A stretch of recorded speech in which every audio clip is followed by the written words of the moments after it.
Channel को subscribe करना ना भूलें।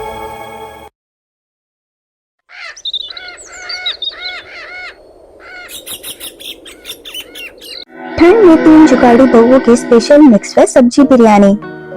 ये कहानी राधेपुर गांव में रहने वाले राजेश की है, जिसके 3 भाई हैं और उन सबकी पत्नियां, बूढ़े माँ बाप उनके साथ रहते थे।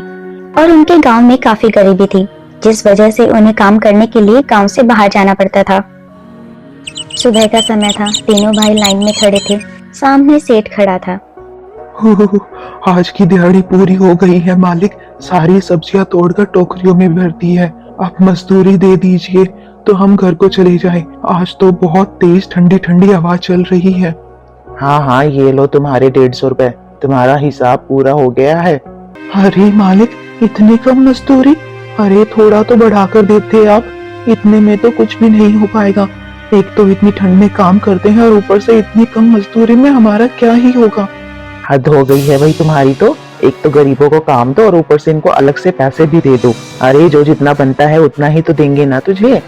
अरे मालिक, इतना तो आने जाने का किराया ही लग जाता है, इसमें से हम क्या तो बचाएंगे, क्या ही खाएंगे। हाँ तो ये क्या मेरी जिम्मेवारी है? तीनों भाइयों के पास और कोई उपाय नहीं था, इसीलिए तीनों भाई वहाँ से अपनी अपनी मजदूरी लेकर निकलते हैं। तभी छोटे भाई कमलेश की नजर उन बोरियों पर पड़ती है। भैया, ये मजदूरी तो बढ़ाकर देने से रहा, तो क्यों ना इनसे जो रखी सब्जियां हैं वही मांग कर देख ले। 3 दिन हो गए हैं घर पे सबको सूखी रोटी खाते हुए। ठीक है सुरेश, मैं पूछ कर देखता हूँ। तभी राजेश ठेकेदार के पास आता है।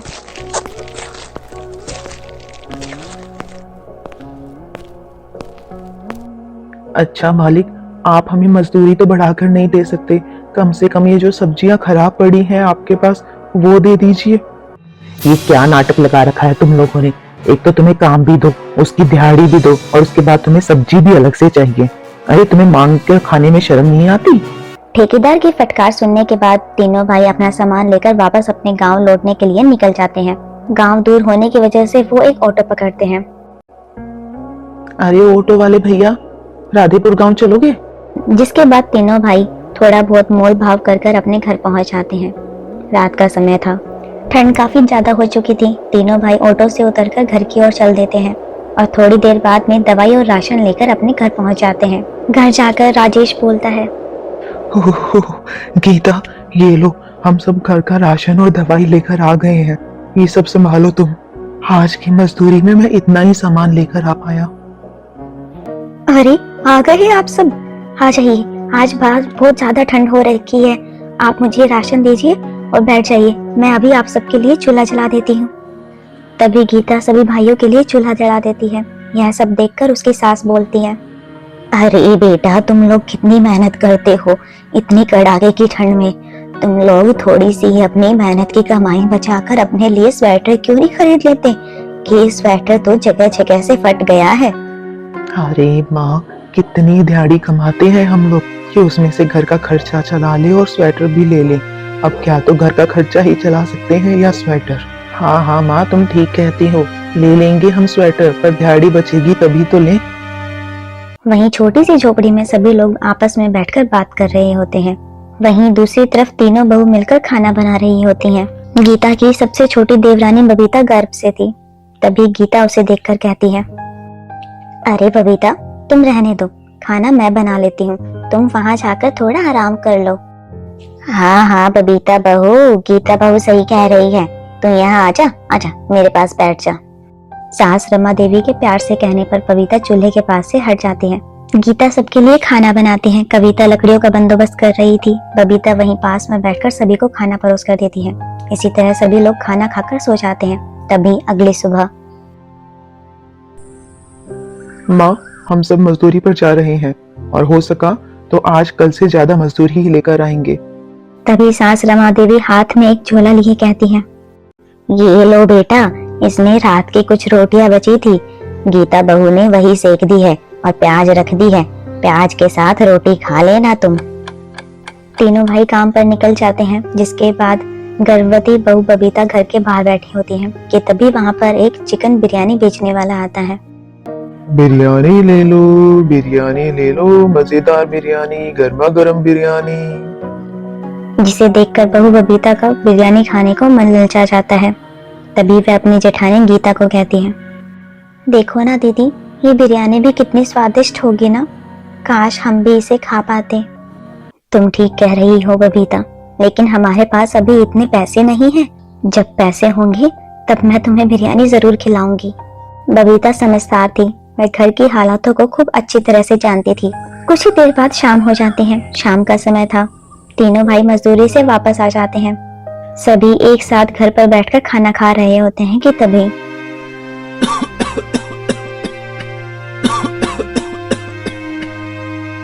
अरे बेटा, ये खांसी तो बढ़ती ही जा रही है। जिसे देखकर सास रमा देवी कहती है, अजी ये कपड़ा ले लो, इसे मुंह पर रख लेना जब खांसी आए। कहीं ये मेरे तीनों बच्चे भी बीमार हो गए तो घर का खर्चा चलना मुश्किल हो जाएगा। सास रमा देवी की बात सुनकर ससुर दीनानाथ अपनी पत्नी से कपड़ा लेकर मुंह पर रखकर खांसने लग जाते हैं। खांसते खांसते वह लोग देखते हैं कि कपड़े पर खून लगा होता है। रमा देवी की सबसे बड़ी बहू गीता यह सब देख लेती है। अजी देखिए, ये पिताजी को क्या हो गया है, अचानक खांसते खांसते उनके मुंह से खून आ रहा है। हे भगवान, लगता है पिताजी को फिर से धमाका अटैक आ चुका है। हाँ भैया, सही कह रहे हो आप, हमें पिताजी को जल्द से जल्द अस्पताल में भर्ती करवाना होगा। पर भैया, हमारे पास तो कोई भी बचत नहीं है और ना ही आज इतनी मजदूरी मिली है कि हम पिताजी को अस्पताल में भर्ती करवा दें। तभी कविता कहती है, अभी ये सब सोचने का समय नहीं है, आप सभी पिताजी को लेकर अस्पताल जाइए। पैसों का बंदोबस्त मैं कर लेकर आती हूँ। गीता भाभी, आप भी मेरे साथ चलिए। गीता और कविता दोनों बहू वहां से निकलती हैं। कुछ ही दूर जाकर पड़ोसन का घर था, वहां जाकर दरवाजा खटखटाती हैं। सरला दरवाजा खोलती है। सरला बहन बहुत मुसीबत में है, पिताजी को फिर से धमाका अटैक हुआ है। हमें थोड़ी सी मदद चाहिए थी तुम्हारी। हमें उन्हें जल्द से जल्द अस्पताल में भर्ती करना होगा। हमें कुछ 15,000 रुपए की जरूरत है, उधार दे दो। ठीक है गीता बहन, मैं तुम्हें पैसे दे दूंगी, लेकिन याद रखना बहन, मुझे अपने पैसे पूरे 10 दिन के बाद ही चाहिए। हाँ सरला बहन, तुम अभी पैसे दे दो, मैं 10 दिन के अंदर तुम्हें तुम्हारे सारे पैसे लौटा दूंगी। पड़ोसन सरला गीता और कविता को 15,000 रुपए उधार दे देती है, जिसके बाद तीनों बेटे मिलकर दीनानाथ जी का अस्पताल में इलाज करवाते हैं। इलाज होने के बाद दीनानाथ अपने घर पर वापस आ जाते हैं और घर आने के बाद, अरे मुझे माफ कर दो बच्चों, मेरी इस बीमारी ने तुम्हें और भी मुसीबत में डाल दिया है। अगर मेरी इस बूढ़ी हड्डियों ने जवाब नहीं दिया होता तो मैं भी तुम लोगों के साथ जाकर तुम्हारी मदद करवाता, और ऊपर से मेरी वजह से इतने तुम कर्जे में डूब गए हो। मैं कैसे तुम्हारी मदद करूं? अरे पिताजी, कैसी बात करते हो आप भी? हम हैं ना आपके 3 बेटे, आपको इन सब चीजों की परेशानी लेने की कोई जरूरत नहीं है, हम सब अपने आप संभाल लेंगे। राजेश अपने पिताजी से घर के अंदर बात कर रहा था। तभी उनके टूटे फूटे घर के बाहर उनका मकान मालिक आकर खड़ा हो जाता है। सही है भाई, सही। तुम लोगों के पास अपने पिताजी का इलाज करवाने के लिए तो खूब खर्चा है ना? प्राइवेट अस्पताल में भर्ती करवाया है, सब सुना है मैंने। और लेकिन जब मैं किराया मांगने आऊं तो तब तुम लोगों के पास पैसा नहीं होता। पिछले 3 महीने से तुम लोगों ने मेरे किराए के पैसे नहीं दिए हैं, और अब तो मैं पूरे 3 महीनों समेत इस महीने का भी किराया लेकर जाऊंगा, और अगर तुमने किराया नहीं दिया तो मेरा घर खाली करना पड़ेगा। अरे नहीं भाई साहब, ऐसी कोई बात नहीं है, वो तो मजबूरी थी तो उधार लेना पड़ा, और वैसे भी इतनी ठंड में हमारा काम कुछ अच्छा चल नहीं रहा है। मजदूरी भी बस नाम मात्र की मिल रही है, जिससे घर का खर्चा चल रहा है। बस हमें थोड़ी सी मोहलत और दे दो। हाँ, जब बात किराए की आती है ना, तभी बस तुम गरीब बन जाते हो, वरना तुम्हारे पास तो खूब धन इकट्ठा किया हुआ है तुम लोगों ने। मुझे नहीं पता, मुझे अपना किराया चाहिए तो चाहिए भाई, वरना दूसरा किराएदार लाके रख लूंगा। तुम मेरा मकान खाली कर दो। मकान मालिक अशोक वहाँ काफी तमाशा करता है, जिसके बाद तीनों बहुएं भी बाहर आ जाती हैं। तभी गीता बाहर आकर कहती है, भैया हम सच बोल रहे हैं, अभी हालात बहुत खराब चल रहे हैं। ठंड की वजह से मजदूरी भी बहुत कम मिल रही है, लेकिन हाँ, हमें थोड़ा सा मोहलत दो। जब भी इन्हें मजदूरी अच्छी मिलेगी, हम सबसे पहले आपका किराया आपको देंगे। ठीक है बहन, तुम कहती हो तो तुम्हारी बात मान लेता हूँ, लेकिन अगले महीने अगर मुझे किराया नहीं मिला तो तुम्हारा सारा सामान उठाकर मैं बाहर फेंक दूंगा। इतना कहकर मकान मालिक अशोक वहां से चला जाता है। मकान मालिक के जाने के बाद बहुएं फिर से अपने घर के काम में लग जाती हैं। कोई सफाई करता है, कोई खाना बनाता है। ससुर दीनानाथ जी वहां बिस्तर पर आराम कर रहे होते हैं। ऐसे ही पूरा दिन बीत जाता है। अगले दिन सुबह फिर से तीनों भाई काम पर चले जाते हैं। घर की बहुएं घर का काम निपटाती हैं। सास ससुर बिस्तर पर बैठे थे। तभी शाम के समय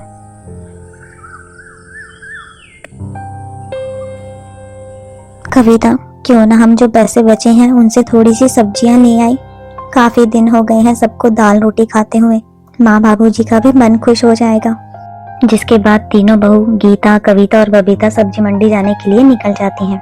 अरे भैया, ये आलू कितने रुपए किलो है? ये बैंगन, मटर, गोभी, टमाटर, इनका भी भाव बता देना। अरे बहन जी, सर्दियों का सीजन है ना, तो सभी सब्जियों के भाव काफी कम कर दिए गए हैं। सारी ही सब्जियों का दाम है 10 रुपए किलो। आप कोई सी भी सब्जी उठा सकती हैं।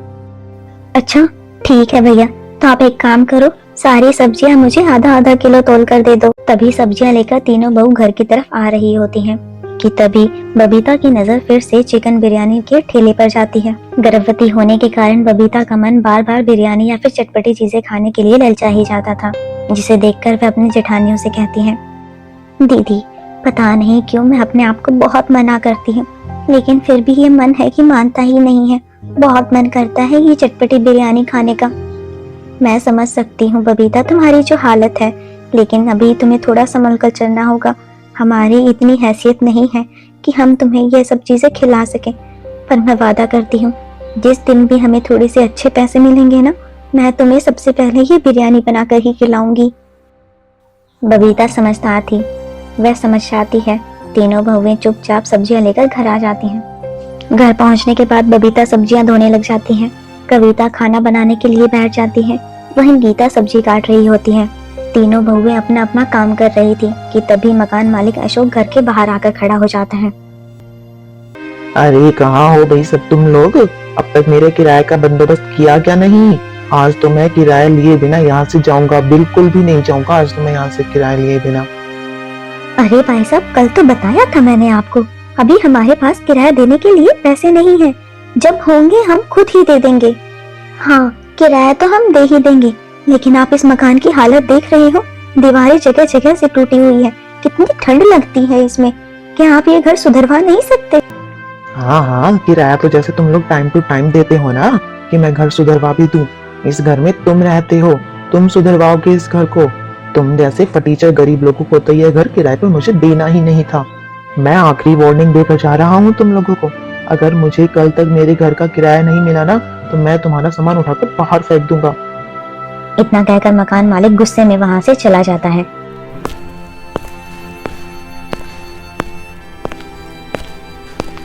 मकान मालिक के जाने के बाद तीनों बहुएं फिर से अपने काम में जुट जाती हैं। शाम का समय होता है। तीनों भाई काम पर से लौट आते हैं। सभी खाना खा रहे होते हैं कि तभी अरे भगवान, इस झोपड़ी में तो बहुत ज्यादा ठंड लग रही है। एक तो बूढ़ा शरीर, ऊपर से ये टूटी फूटी झोपड़ी, दीवार भी जगह जगह से टूट रही है। कितनी ठंडी ठंडी हवा अंदर आ रही है। पिताजी आप चिंता मत करो, हम लोग कोई ना कोई जुगाड़ जरूर ही ढूंढ लेंगे। दीदी मैं सोचती हूँ क्यों ना हमारे घर पर जितनी भी फटी हुई पॉलिथीन और तिरपाल रखा है, उसको हम चारों तरफ अपने झोपड़ी के लगा दें, जिससे ये ठंडी ठंडी हवा तो आनी बंद हो जाएंगी।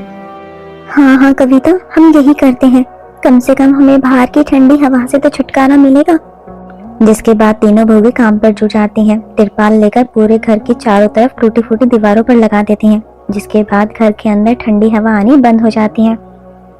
कुछ देर बाद अरे बबीता, कविता, इन तीनों भाइयों को तो कभी मजदूरी मिलती है कभी नहीं मिलती। क्यों ना हम दोनों मिलकर बाहर कहीं काम ढूंढ लें, जिससे थोड़ा सा घर के काम चलाने में और आसानी हो जाएगी। हाँ दीदी, काम तो कर लेंगे, लेकिन काम मिलेगा तभी तो करेंगे ना। तीनों बहुएं आपस में ऐसे ही बात कर रही थी। अब घर के अंदर भी ठंडी हवा आनी बंद हो गई थी। जिसके बाद तीनों बहुएं थोड़ी देर आराम करती हैं। ऐसे ही पूरा दिन बीत जाता है। अगले दिन सुबह अरे बहुओं, तुमने तो बहुत अच्छा जुगाड़ लगाया। घर के चारों तरफ पॉलिथीन लगा देने से तो घर में हवा आ ही नहीं रही थी। जिसकी वजह से हमें रात को काफी अच्छी नींद आई और तुम्हारे ससुर जी को तो खांसी भी नहीं आई कल। हाँ माँ, इन तीनों भाइयों को भी काफी आराम से नींद आई कल। कल हम सबको बहुत अच्छी नींद आ रही थी रात को। सभी सास बहू आपस में बात कर रही होती हैं कि तभी पड़ोसन सरला आती है।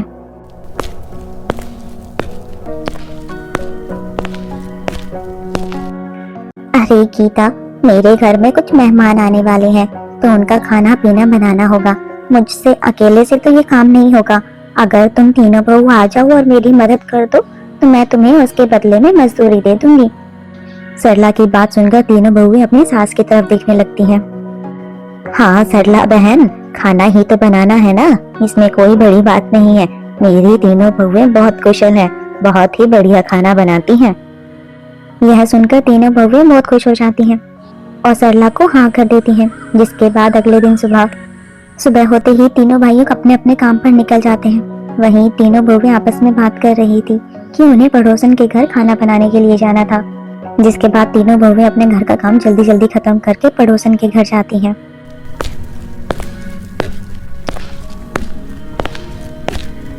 तभी सरला कहती है, अच्छा हुआ जो तुम तीनों जल्दी आ गई। वो देखो, रसोई में सभी मसाले, सब्जियां, सारी चीजें तैयार रखी हैं। तुम तीनों बस फटाफट से खाना बनाकर तैयार कर दो, मेहमान भी अभी आने ही वाले होंगे।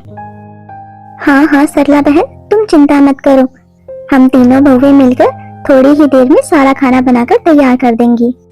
इतना कहकर तीनों बहुएं रसोई में जाती हैं। सरला की रसोई देखकर तीनों बहुएं हैरान हो जाती हैं।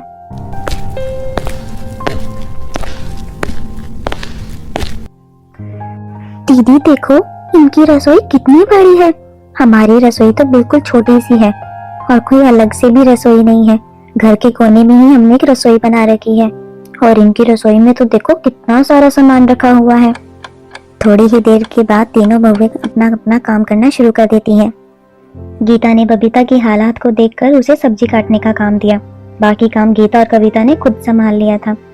कोई पूरियां तल रहा था तो कोई सब्जियां बना रहा था। गीता अपने हाथों से बिरयानी बनाने के लिए मसाला तैयार करती है। मसाला तैयार करने के बाद गीता और कविता मिलकर सब्जी बिरयानी बनाकर तैयार कर लेती हैं। जैसे तैसे करके 3-4 घंटे में तीनों बहुएं खाना बनाकर तैयार करके मेहमानों को परोस देती हैं। खाना खाकर मेहमान काफी खुश हो जाते हैं। तभी एक मेहमान कहता है, अरे वाह सरला, खाना तो बहुत ही स्वादिष्ट बना है। अरे भाई, ये केटरिंग का काम तुमने कहाँ से करवाया भाई? बहुत ही बढ़िया खाना बनाया।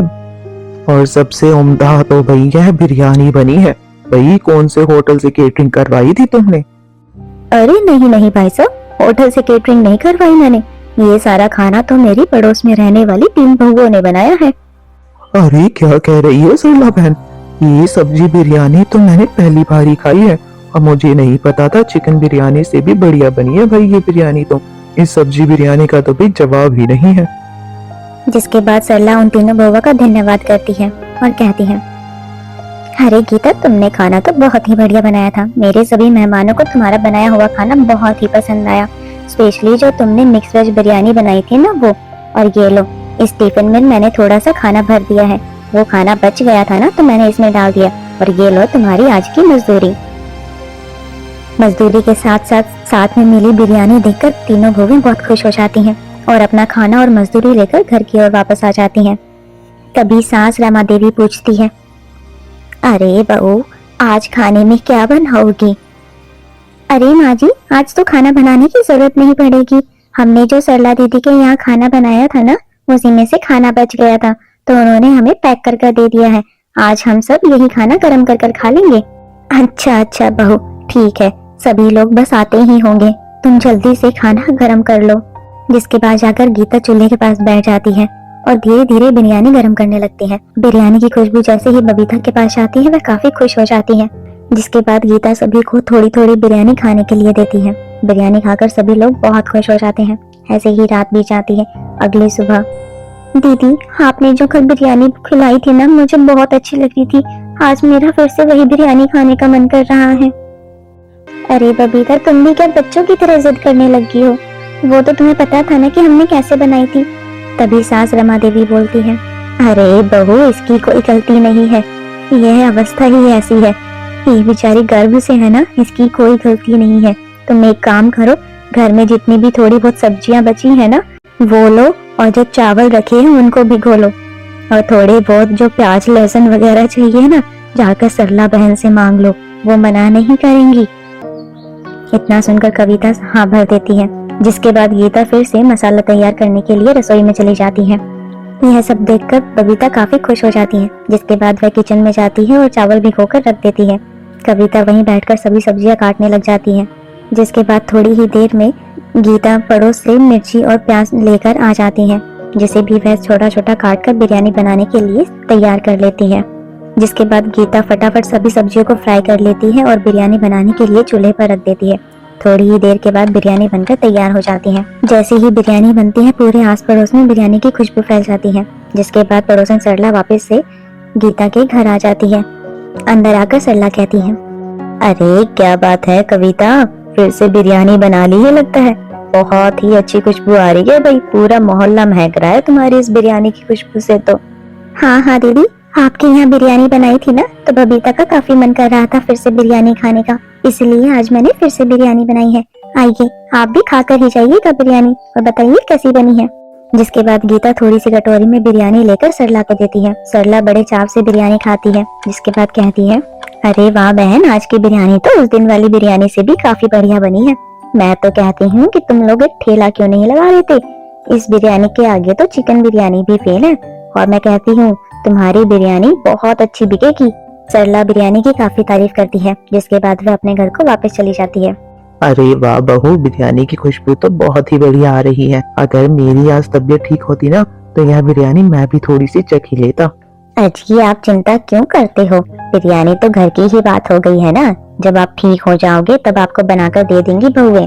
अरे दीदी, आपने सुना सरला दीदी क्या कह कर गई है, क्यों ना हम भी बिरयानी की रेडी लगा ले।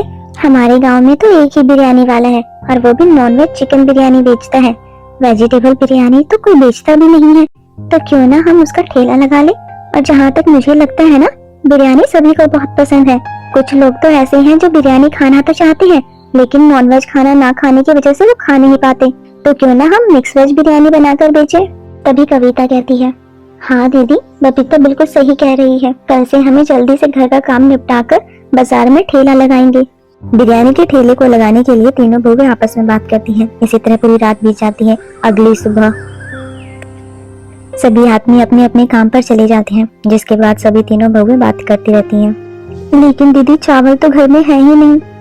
तुम उसकी टेंशन मत करो, मैं किराने वाले के पास जाती हूँ, उससे थोड़ी सी चावल उधार मांगती हूँ। इतना कहकर गीता किराने वाले की दुकान के पास चली जाती है। वहाँ जाकर थोड़े से चावल उधार पर लेकर आती है। जिसके बाद कविता चावलों को धोती है। तब तक बबीता सारी सब्जियां काटकर तैयार कर लेती है। सारी सब्जियां और चावल धोने के बाद गीता चूल्हे पर कढ़ाई रखती है, उसमें बहुत सारा तेल डालकर सारे खड़े मसाले डालकर सारी सब्जियां फ्राई करके बिरयानी बनाना शुरू कर देती है। पतीले को ढक्कन लगाकर चूल्हे पर रख देती है। 1 घंटे बाद पूरी बिरयानी बनकर तैयार हो जाती है। अरे बहू, तुमने यह जुगाड़ लगाकर बिरयानी तो बना ली, लेकिन मुझे यह समझ नहीं आ रहा कि तुम इसे बेचोगी कैसे। अरे माँ जी, आप परेशान मत हो, मैंने पड़ोस वाले रामू काका से ठेला किराए पर लिया है, उसी पर रखकर हम बिरयानी बेचेंगे। बबीता की हालत को देखकर बबीता को छोड़कर बाकी दोनों बहुएं बाजार जाती हैं, जहां पहले से ही नॉनवेज बिरयानी वाला खड़ा हुआ था। जब उसकी नजर पास में खड़ी वेज बिरयानी वाले पर जाती है तब वो, अरे भाई, कौन इनकी सब्जी वाली बिरयानी खाएगा? नॉनवेज बिरयानी के आगे सब्जी वाली बिरयानी क्या ही चलेगी। तीनों बहुएं अपनी बिरयानी का ठेला लेकर वहां पर खड़ी होती हैं और देखती हैं कि नॉनवेज बिरयानी वाले के पास बहुत सारी भीड़ जमा हो रही थी, लेकिन उनके ठेले पर अभी तक एक भी ग्राहक बिरयानी खाने के लिए नहीं आता। दीदी, हमने यहाँ ठेला लगाकर कोई गलती तो नहीं करती? यहाँ नॉनवेज बिरयानी के आगे हमारी सब्जी वाली बिरयानी कौन ही खाएगा? अरे नहीं कविता, तू चिंता मत कर, अभी तो हमने बस शुरुआत ही करी है ना, और अभी तो पूरा 1 दिन भी नहीं बीता। ऐसे ही शाम हो जाती है। तभी 2 लड़कियां उन बहुओं की सब्जी बिरयानी वाले ठेले पर आती हैं। बिरयानी को देखकर कहती हैं, अरे चल चल, वहाँ देख, वो सब्जी वाली बिरयानी के ठेले पर से कितनी अच्छी खुशबू आ रही है, चल आज यही बिरयानी खाकर देखते हैं। अरे नहीं यार, मैं तो अपनी नॉनवेज बिरयानी ही खाऊंगी।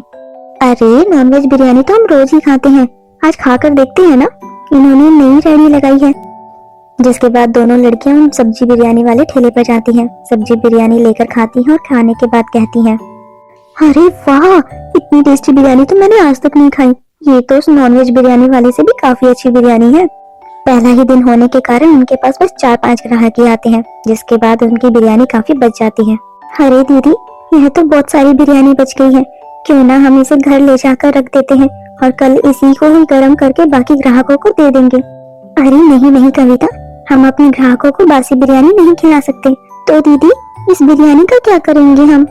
अरे हम बस इतनी बिरयानी बचा लेंगे कि हम अब घर पर खा सके, बाकी की बची हुई बिरयानी हम यहाँ गरीबों में बांट देंगे।